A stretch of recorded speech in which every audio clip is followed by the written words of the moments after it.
If you were to choose one rule from your book, which one would that be and why? Oh, it's probably tell the truth, or at least don't lie. And the reason for that is that that's a very good starting position to straighten out your life. It's really helpful to be careful about what you say and to not say things that you know are false. Never? Or is it like sometimes? Never would be best. Never would be best. Yes. I mean, it's not a straightforward thing to do, and that doesn't mean you get to tell the truth as a weapon. That's not the truth. That's a partial truth masquerading as truth to use as a weapon. I mean, you have to be sophisticated about it. But it's very useful to discipline yourself not to use your language in a manipulative manner. It doesn't work.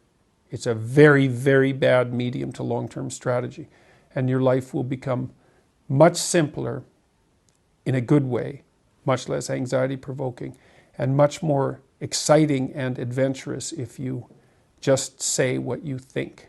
Or even more importantly, don't say things you know to be untrue. One suggestion I have for people is that they listen to what they say and feel how it makes them feel physically. And what you'll see if you start to pay attention is that some things you say make you feel like you're standing on firm ground, and other things that you say disconnect you and produce a feeling of disunity and weakness. And you might think, well, that's worth it because I'm manipulating the world in some particular way to get what I want and it'll probably work. It's like, it's not worth it. It won't work. It will kick back and you will be punished for it. So one of the things that I've learned as a clinical psychologist, which is actually quite a terrifying thing to learn, is that it's terrifying when I think of my own life. I've never seen anyone get away with anything, ever. Okay. Everything you do that you know to be wrong will absolutely come back and haunt you, and usually in a magnified way. And so it's very useful to know that and to be terrified enough of that so that you become careful with what you say. And how is that possible? Well, I don't know if it's possible perfectly, but you can always chase an ever-receding goal. I mean, you can certainly not lie. That's possible. Yes.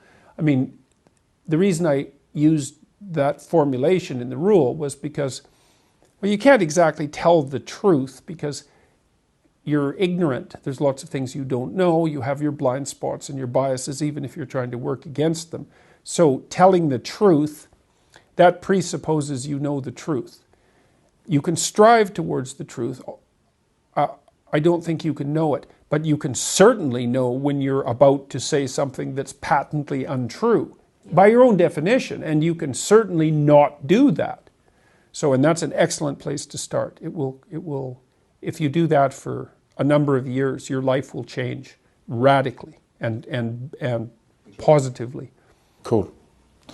If you had the power to change one major thing in the world, what would that one thing be? Oh, I think we probably covered that, is that I'm going around everywhere I can suggesting to people, for example, that they adopt more responsibility and that they try to develop a vision for their life and that they try to tell the truth.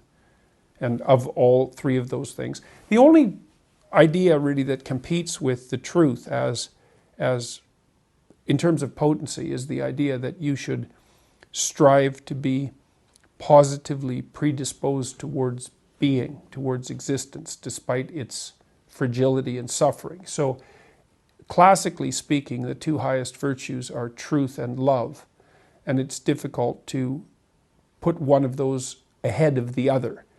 Love means something like hoping and striving for the best for things, despite the fact that they're inadequate and damaged and perverse and often malevolent. And that's part of, say, love your enemies, is, well, what do you want for your enemies? Well, you might say you want their defeat.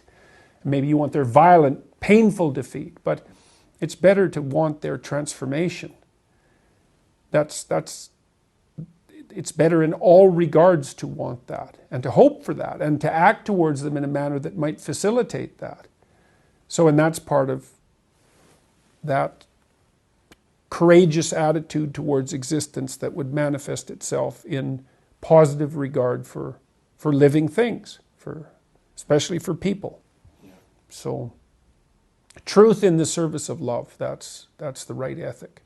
And it's hard to talk about those things, especially love, because the word has been weakened by misuse, which is why I offered the definition I offered. It's like, it's an attitude of courage to want the best for life, because life is very cruel and harsh, and it's easy to become turned against it and bitter. And there are reasons for that, but it's not helpful. It's wrong, despite the fact that there are reasons for it. Bitterness is of no utility. So even though, I've met many people who've had very, very hard lives, and to see them become bitter is not a surprise. But there's no utility whatsoever in it. All it does is make it worse. So grin and bear it, so to speak. And that's part of aiming upward. And it is an attitude of courage, a voluntary attitude of courage. And truth serves that goal best. So how could it be otherwise? You can think about, you have an option. You can either have reality on your side or against you. If you abide by the truth, then you have reality on your side. You have reality against you. It's like you think you're going to come out ahead in that dispute. Well, you only think that if you've developed a certain amount of arrogance, which is also another very dangerous thing. I can get away with it. It's like, no, you can't. You are so outmatched by reality that there's no contest. So